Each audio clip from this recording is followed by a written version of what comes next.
Welcome to Breakthrough Success. I am your host, Mark Caberti, founder of the Content Marketing Plaza, bringing you 3 new episodes each week where I and top-level guests teach you how to take your business to the next level and achieve your breakthrough. And before we jump into today's episode, let me ask you a quick question.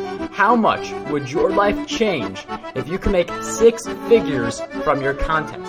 Imagine being able to quit your 9-to-5 job, do what you love for a living, and spend more time with your family. That's what we help our students do at the Content Marketing Plaza, an 8-week program that will help you build your way to 6 figures via your content. You can learn more about the Plaza by heading over to contentmarketingplaza.com, which will be in the show notes. All right, let's jump right back into the episode. When it comes to putting in the work that's necessary to achieve this breakthrough, it is very common that we hit a wall in the middle of that journey. And sometimes this resistance can be something that we just push to the side very quickly. At other times, it could be something that really drags on us for a little longer than we'd hoped. So we're going to talk in this episode how we can overcome some of the entrepreneurial walls that we sometimes come across within our journeys. Today's guest who's going to be talking with us about this, he runs Smart Brand Marketing and We Market online courses.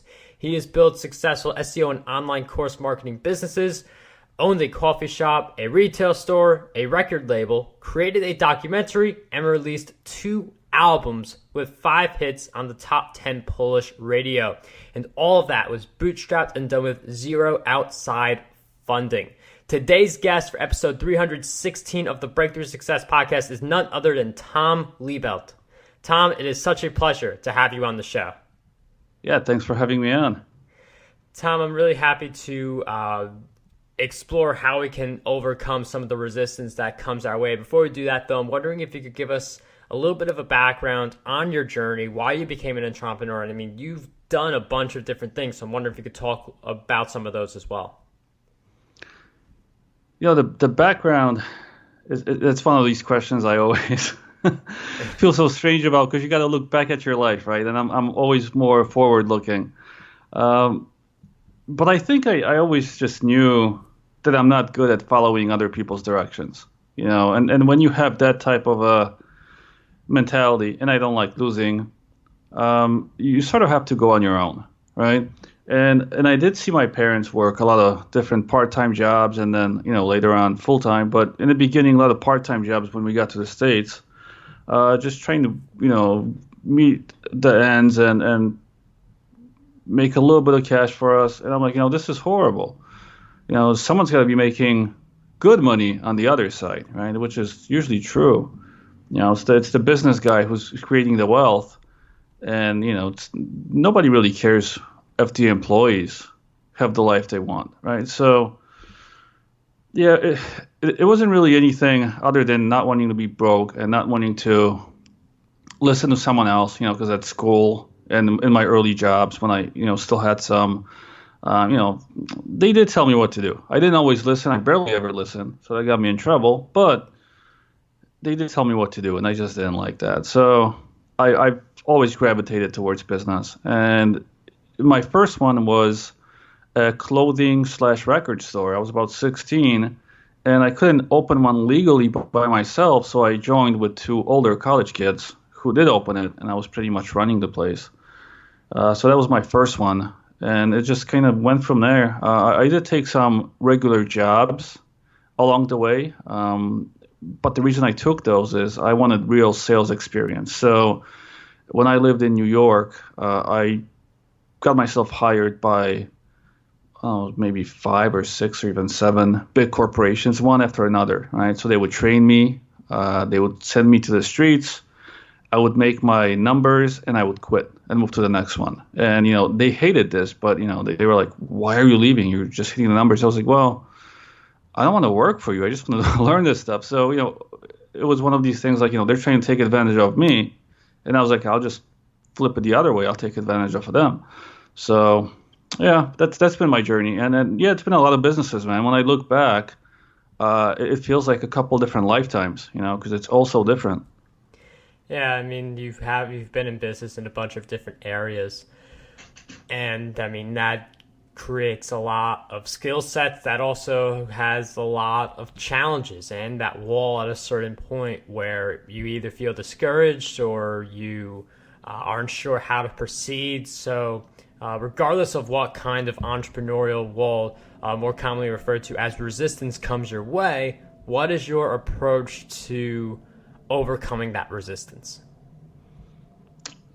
So this needs to be tackled from a couple different angles, right? Have you heard about the bus metaphor? When it comes to business. Yes. Yeah.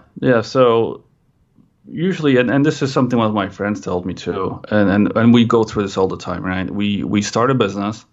So imagine getting on a bus, and then the second or third year would be like the second or third stop on the bus, and most of us always see a different, better bus, driving somewhere else. Like one of our friends is driving and like, oh man, this is great. It looks so much greener. There's more money to be made. And we get off our bus and get on their bus, right? And then we start over again.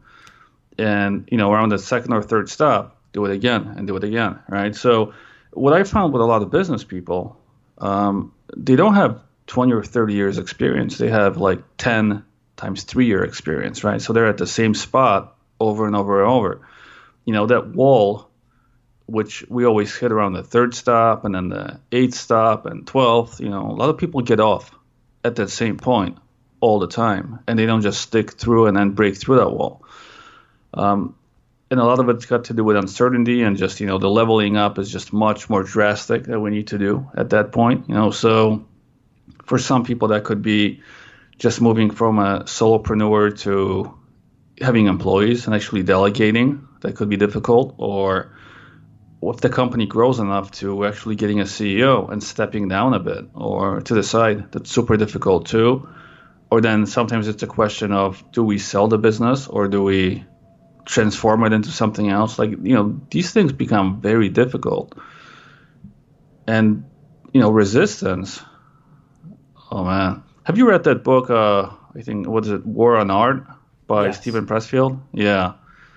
And resistance is nothing to mess around with. It's there, man. It's like, imagine having like a huge wrestler behind you 99% of your day just ready to tackle your ass. The second you just, you just leave him out of your sight. Like you see him out of like the corner of your eye, but the second you just lose that, that focus and you just miss it, it tackles you. And it's hard, man. I really think, the other Pressfield book is just the one that really, it's so simple, but it makes sense, man. You just got to turn pro at some point. You got to just sit down every single day and work. And there are different ways of doing this. Like mine, the one that works for me is just having 3 goals per day. And do I always do that? No. Resistance is a bitch. There's so many times I'm just like, oh man, this is too difficult, or I don't need to, man. We're making too much money, or but you're always slipping, and just the whole thing with being successful, and I've seen this over and over and over with my businesses. It's being persistent. You need to understand resistance is always gonna be there, right? This is nothing unique to you. It's nothing special. It's just there. And one way I like to look at it is anytime I feel a lot of resistance, that's when I know I need to lean into that, because that's probably where the money is. So that's just been my kind of view on it, just really leaning into those moments. And the more I feel like, this is something I've been putting off for like a week, it needs to get done right now. Just because I know something is on the other side. Usually the things we do that are easy, they don't bring as much profits or income, right?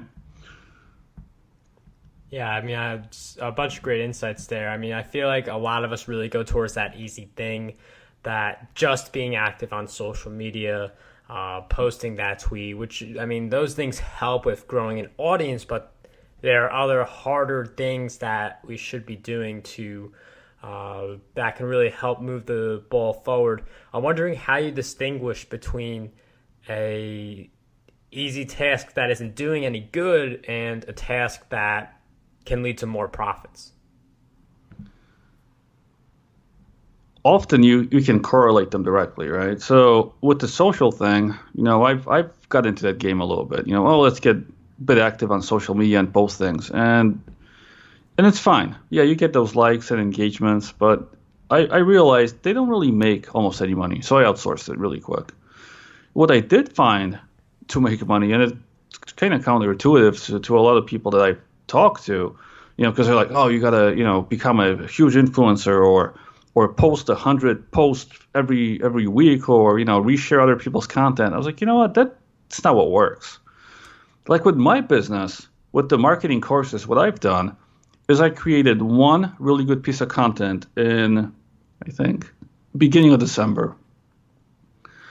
And the content is really good because it hits the pain point of almost every client I have really hard. Like this is because I work with them, so I know.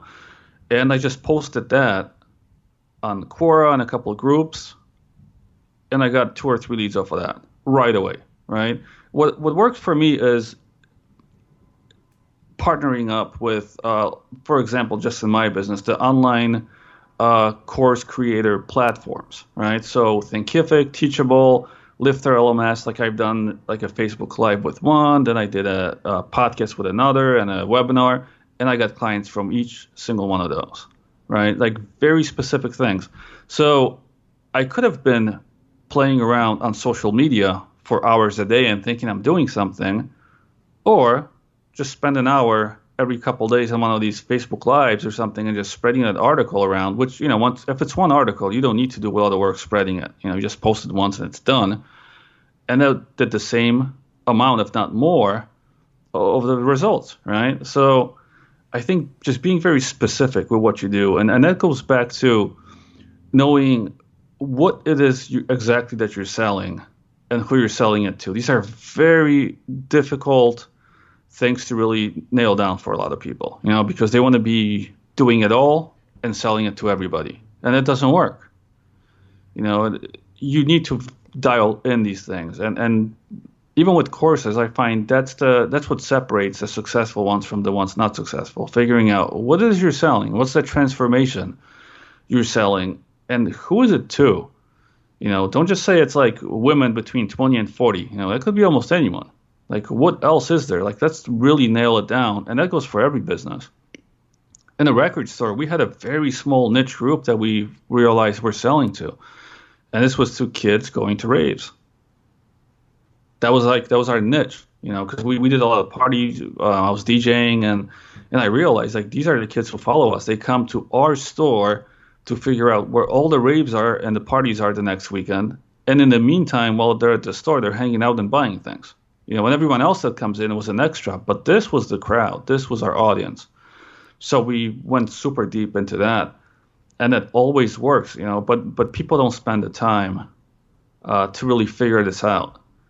And, just posting on social, it doesn't give you that feedback. Like these likes and engagements, they don't do that, man. You got to talk to your clients. You really need to talk to them. You got to figure out what is that conversation like that they're having with their clients, or that gets them to what they want to. And you got to really, really figure out the pain points and your solutions. Why would they go with you? And don't worry about authenticity, because that's another big thing which I'm hearing a lot online. Be authentic. It doesn't matter. Doesn't matter at all. Be professional, right? No one wants a surgeon that's authentic and that's going to start meditating in the middle of a surgery. Nobody wants that shit. People want someone that's going to be able to fix their problems, do it well, consistent, and not just leave. Because with online marketing, people come and go so fast. Just by being in front of someone for 4 or 5 years, you're like the most consistent person, the most professional one around. And I really like the insights you're sharing. Social media, again, that's very commonly viewed as like this place where you have to be. But what really matters for any business is the bottom line. So some businesses, they thrive on social media. That's how they make their income. Other people, though, you don't get enough. You're getting engagement, but is that really leading to, can you track that? Like Facebook ads, they're actually a lot easier to track because of pixels and things like that. So it's really interesting to focus on partnerships, which is definitely an area that I like to focus on as well. And on that idea of partnerships, how do you form partnerships with people who are going to up level your game? Because some cases, like depending on who you want to partner with, it could take a really long time just to even get a reply. So I'm wondering about your thoughts on forming partnerships with different people and brands who will advance you. Right. So, social proof is huge. This is where the social does come in, right? Like having a very good network. And I got that by going to a lot of conferences and having my own podcast. So one of the most, I guess, runaround ways that I've partnered up with someone, and that was Thinkific, was by getting their co-founder on my podcast. Then when I got them on my podcast, we sort of had a relationship now, and I asked them if there's any way I can maybe just post a blog post or anything on their website. She's like, oh, I'll introduce you to the person on the team who's got, who's in charge of that. We've talked. They got me on a Facebook Live. Next thing you know, I said, I think I'm going to do an online course conference next year, which I'm thinking about for next October, November. That sparked their attention really quick, because these platforms, they want to be known.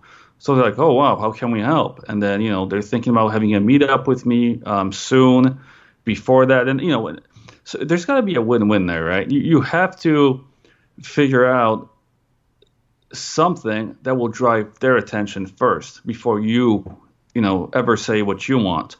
But I found that the social proof is very, very powerful. Like my network is so good now.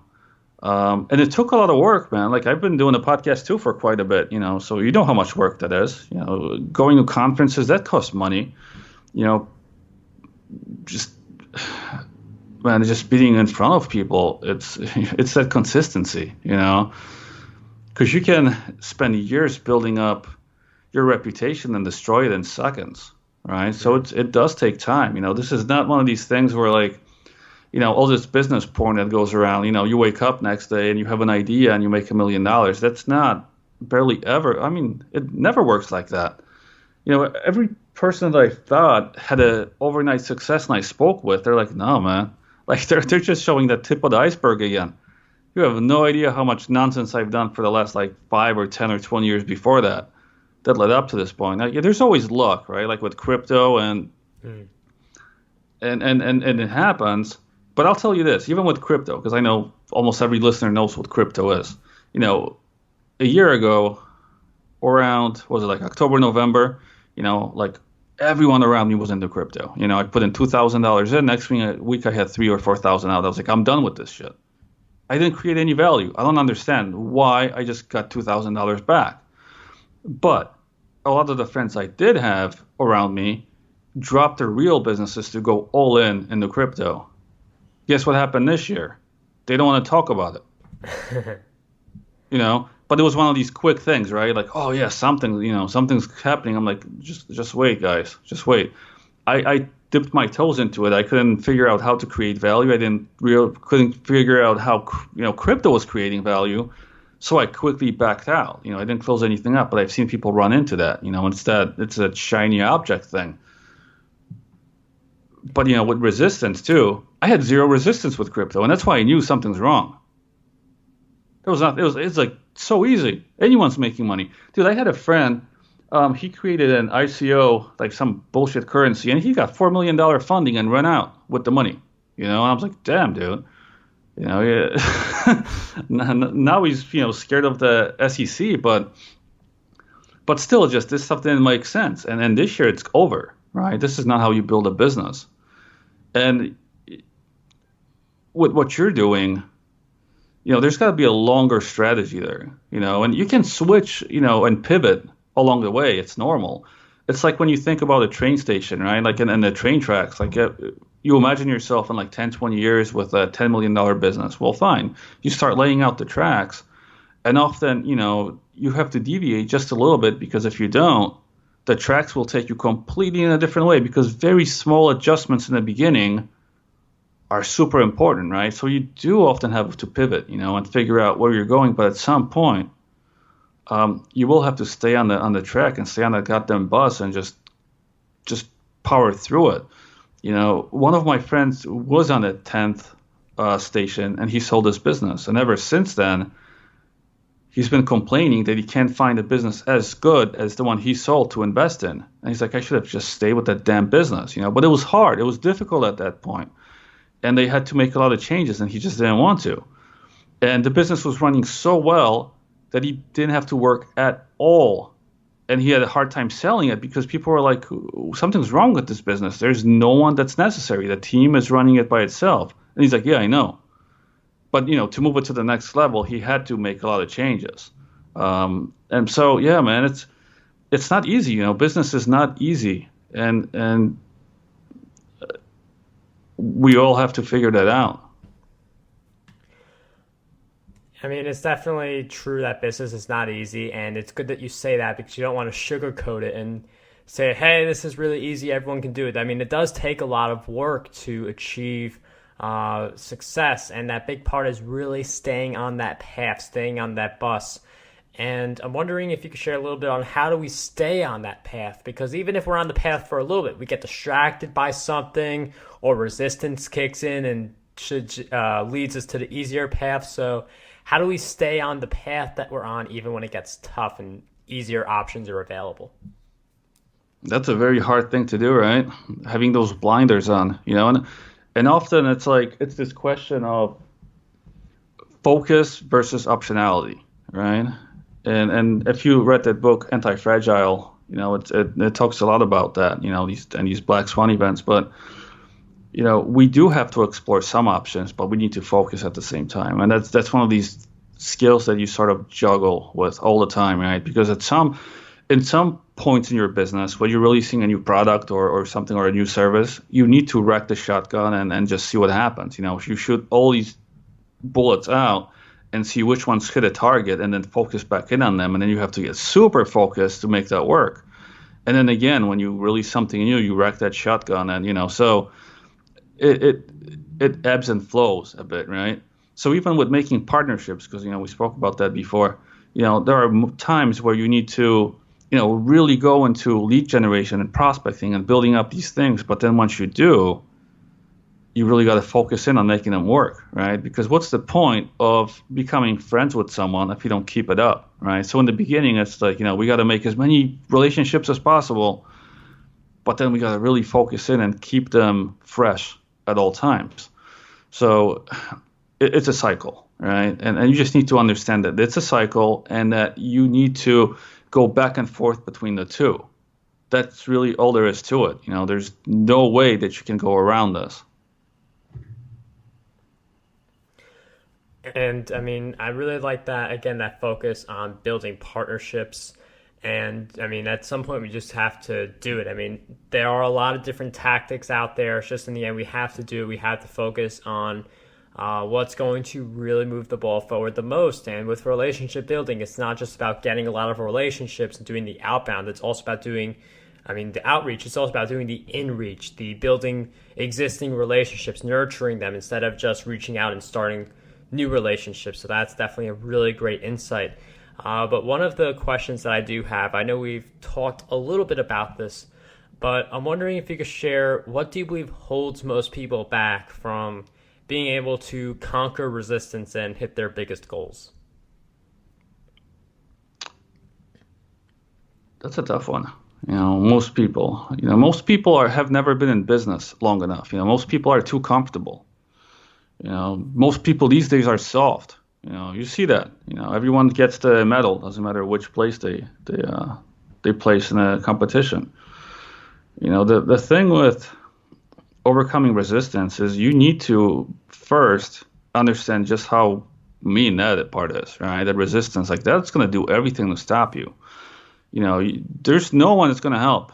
You can't, go to your teacher or go to your boss and whine about it or, create outrage on social. Resistance doesn't care, right? That's like your number one enemy. And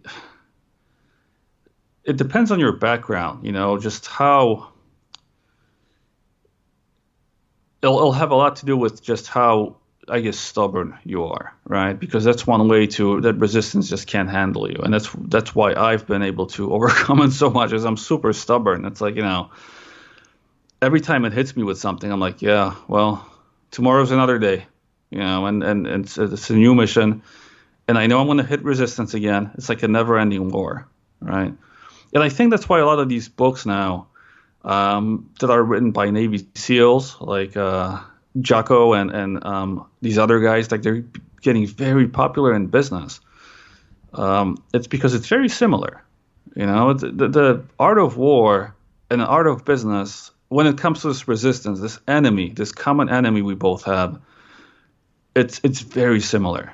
We can spend most of our days just figuring out how to beat resistance the next day and then hit it as hard as we can, and it's never going to lose. We might push it back a bit, we might make an advance, but it's not going anywhere.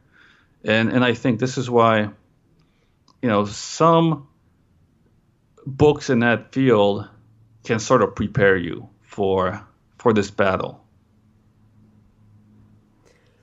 And it's interesting you mentioned risk continuing to have an impact. I mean, even people who are really pushing through, that idea of resistance is always there, that temptation to take a break or to do something easier that gives you the instant gratification. So a lot of really great insights. And we just talked about what holds people back. Now let's talk about something that can help. And I mean, we've already done that also in this episode, but I think one of the things that can help the most are changing the habits that we have. So I'm wondering if you could share with us some of the habits that you would consider essential for your success. Yeah, having a morning routine and an evening routine, right? And that's up to you, how you want to handle that. But, having some consistency. The thing with business, there's a lot of uncertainty around.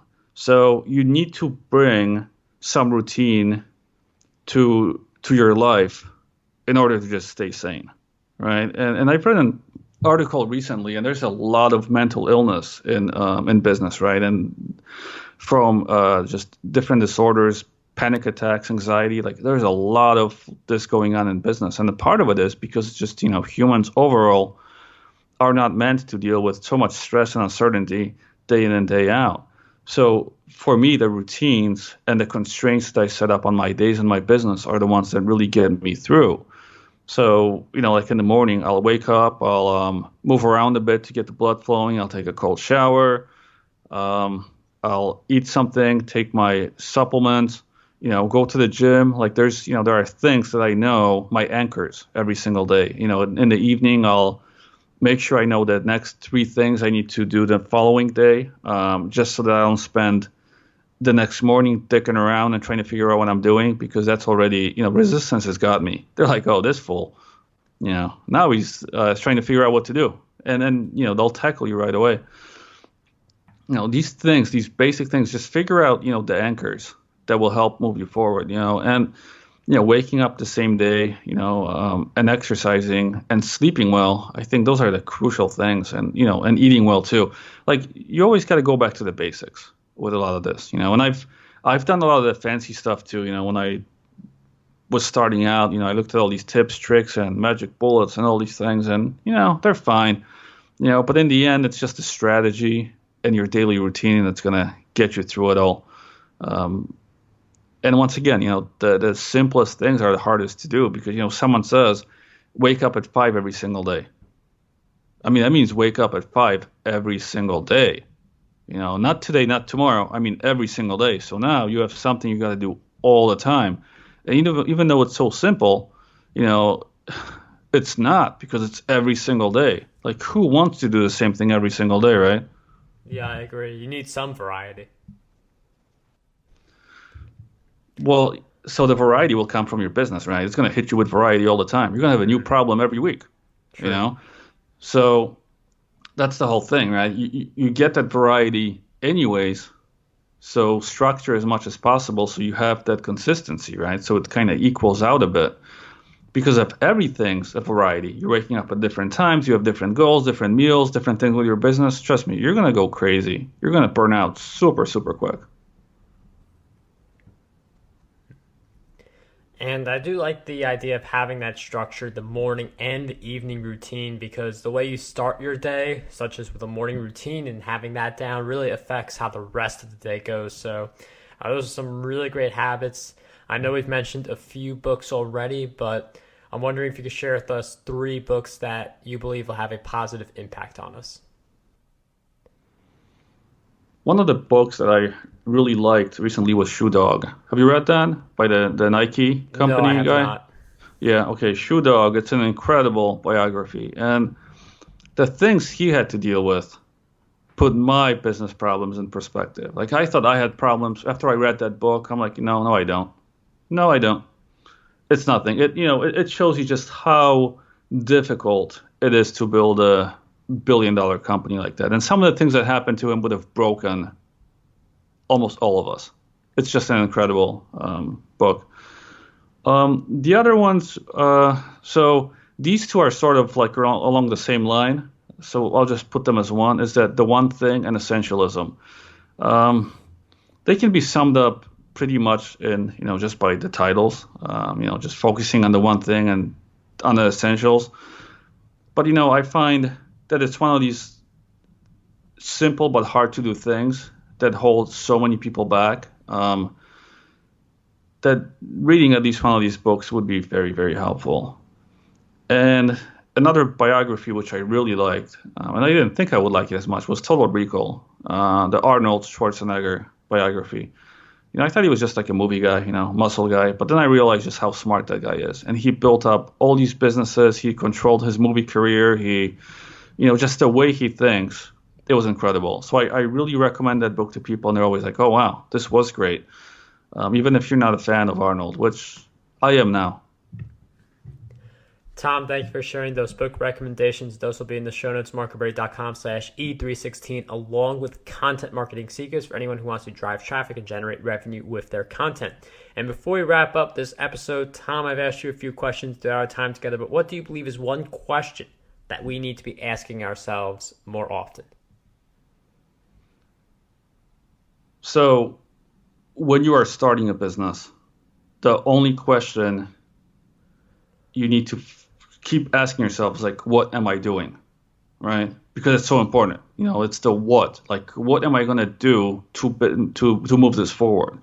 Once you are in that second or third stage and everything is working pretty well, then that second question you will be asking yourself is, why am I doing this? Right? And I see a lot of coaches give this advice at the wrong times. They're telling people starting out to figure out their why. The why doesn't matter in the beginning. In the beginning, the why should only be not to be broke or just to have a business. The focus should be on the what I'm going to be doing. But later on, as things get very complicated but simple at the same time, because success is boring, right? So when things were working really well, you'll start wanting to tinker with things and change things around. And to stick through it, then you need to figure out your why. And that will be pretty difficult too, And I ask many people this in the second, third stage, and most of them don't know what their why is. And this is why they're having such a challenge. So these two questions, at one point or the other in your business, you're always asking one or the other. Tom, thank you for sharing both those questions and all of your great insights throughout our time together. If you guys want to learn more about Tom, where exactly can we find you and learn more? Just smartbrandmarketing.com. It's the place where like everything kind of moves off of, right? So all the services and everything will always go off of that website. But yeah, Smart Brand Marketing. I have a podcast too. It's a good podcast, but the reason I set that one up is to build my network initially. So that was the whole reason behind it. But it is a good podcast. Like I've been getting better. You know how that is, right? With like every episode, even though you might not want to become a better podcast host because you just made it for a different reason, you do start becoming a little better, just by doing it over and over. Well, both of those will be in the show notes. But Tom, once again, I can't thank you enough for sharing all the great insights and taking the time to be on Breakthrough Success. Yeah, man. Thank you for having me. Want to dominate the podcasting industry? Now you can with your free copy of my book, Podcast Domination. You'll learn how to launch, grow, and monetize your very own show. And whether you are a beginner or an expert, this book has a lot of golden nuggets for you.